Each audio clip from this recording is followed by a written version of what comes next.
नमस्कार, प्रभात साक्षी news network पर आप सभी का स्वागत है।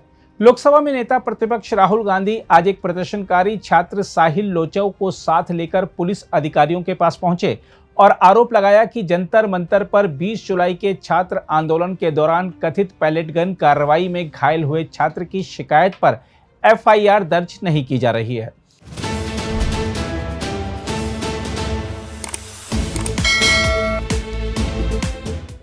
पुलिस अधिकारियों से मुलाकात के बाद जब राहुल गांधी संतुष्ट नहीं हुए तो उन्होंने वहीं धरना शुरू कर दिया और संदेश साफ था, एफआईआर नहीं तो धरना जारी रहेगा।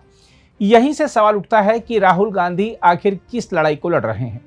एक पीड़ित छात्र को न्याय दिलाने की कानूनी लड़ाई, पुलिस कार्रवाई की जवाबदेही तय कराने की लड़ाई, या फिर छात्र राजनीति के उभरते मैदान में अपनी राजनीतिक मौजूदगी दर्ज कराने की लड़ाई लड़ रहे हैं।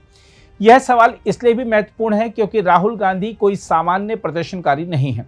वह देश की लोकसभा में नेता प्रतिपक्ष हैं। उनके पास संसद का मंच है, सरकार को जवाबदेह बनाने की संवैधानिक हैसियत है और पूरे विपक्ष की राजनीतिक आवाज बनने का अवसर भी है। फिर कभी प्रधानमंत्री के घर के बाहर तो कभी थाने पहुंचकर धरने पर बैठ जाना क्या उस पद की गरिमा और जिम्मेदारी के अनुरूप राजनीति है? धरना देना लोकतंत्र में गलत नहीं है। सरकार और पुलिस के खिलाफ विरोध करना भी विपक्ष का अधिकार है। लेकिन जब देश का नेता प्रतिपक्ष पुलिस स्टेशन की सीढ़ियों पर बैठकर कहे कि जब तक एफआईआर दर्ज नहीं होगी वह नहीं हटेगा, तब सवाल उठना स्वाभाविक है कि क्या राजनीतिक दबाव ही अब राहुल गांधी की प्राथमिक रणनीति बन गया है।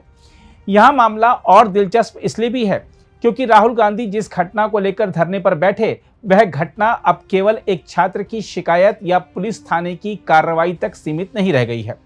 दिल्ली के जंतर मंतर पर 20 जुलाई को हुए छात्र प्रदर्शन और उसके बाद पुलिस कार्रवाई का मामला सुप्रीम कोर्ट तक पहुंच चुका है। शीर्ष अदालत ने हाल में पुलिस की कथित ज्यादती और बल प्रयोग के आरोपों की जांच के लिए एक हाई पावर्ड समिति गठित करने का फैसला किया है। साथ ही पुलिस अधिकारियों ने राहुल गांधी को यह भी बताया है कि 20 जुलाई की घटना से जुड़े कई मामले दर्ज हैं और उनकी जांच क्राइम ब्रांच तथा स्पेशल सेल को सौंपी गई है। यानी सवाल यह नहीं है कि साहिल लोचौ की शिकायत पर अलग से कार्रवाई होनी चाहिए या नहीं। यदि किसी संज्ञेय अपराध की शिकायत है और कानून के अनुसार एफआईआर बनती है तो कार्रवाई अवश्य होनी चाहिए, पीड़ित को न्याय मिलना ही चाहिए। लेकिन सवाल राहुल गांधी की राजनीतिक शैली का है। सवाल उठता है कि क्या लोकसभा में विपक्ष के नेता को यह जानकारी नहीं थी कि मामला सुप्रीम कोर्ट के संज्ञान में है? क्या उन्हें नहीं पता था कि घटना की जांच पहले से विभिन्न स्तरों पर चल रही है? और यदि उन्हें यह सब पता था तो फिर पुलिस स्टेशन के बाहर धरने का राजनीतिक उद्देश्य क्या था? यहीं से इस पूरी कहानी की जड़ तक जाना जरूरी है। सवाल उठता है कि जंतर मंतर पर आखिर हुआ क्या था।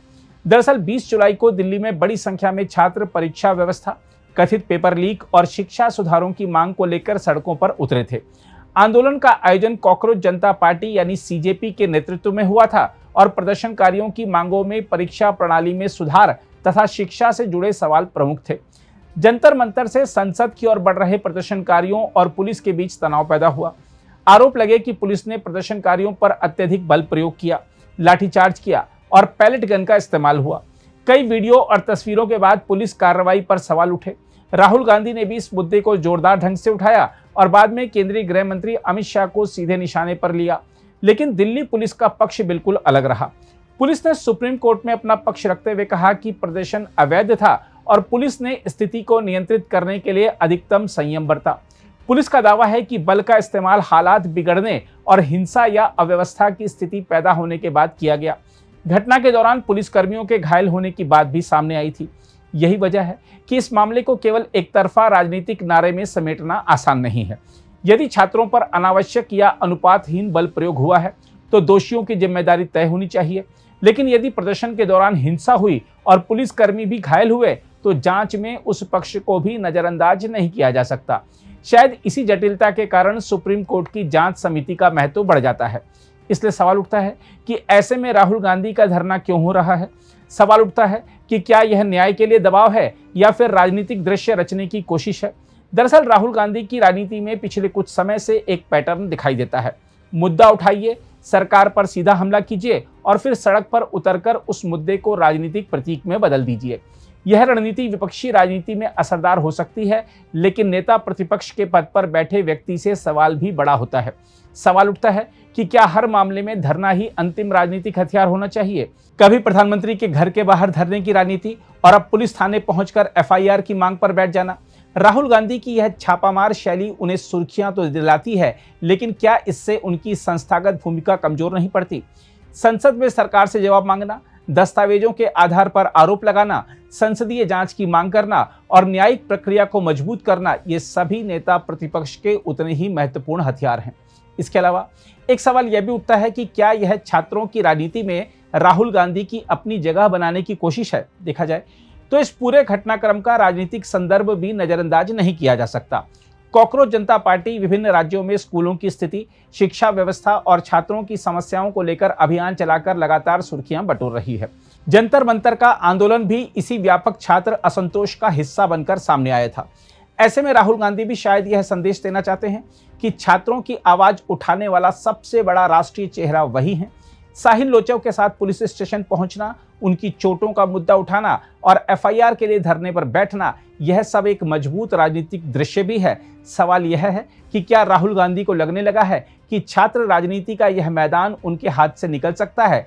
क्या कॉकरोच जनता पार्टी के शिक्षा और स्कूलों से जुड़े अभियान ने राहुल गांधी को यह एहसास कराया है कि केवल संसद में भाषण देना काफी नहीं, बल्कि छात्रों के बीच जाकर अपनी मौजूदगी दर्ज करानी होगी? या फिर यह राहुल गांधी की उस पुरानी राजनीतिक शैली का विस्तार है जिसमें वह सत्ता के खिलाफ खुद को सीधे संघर्षरत व्यक्ति के रूप में पेश करना चाहते हैं? देखा जाए तो राहुल गांधी को छात्रों के साथ खड़े होने का पूरा अधिकार है। पुलिस कार्रवाई पर सवाल उठाना भी उनका कर्तव्य है।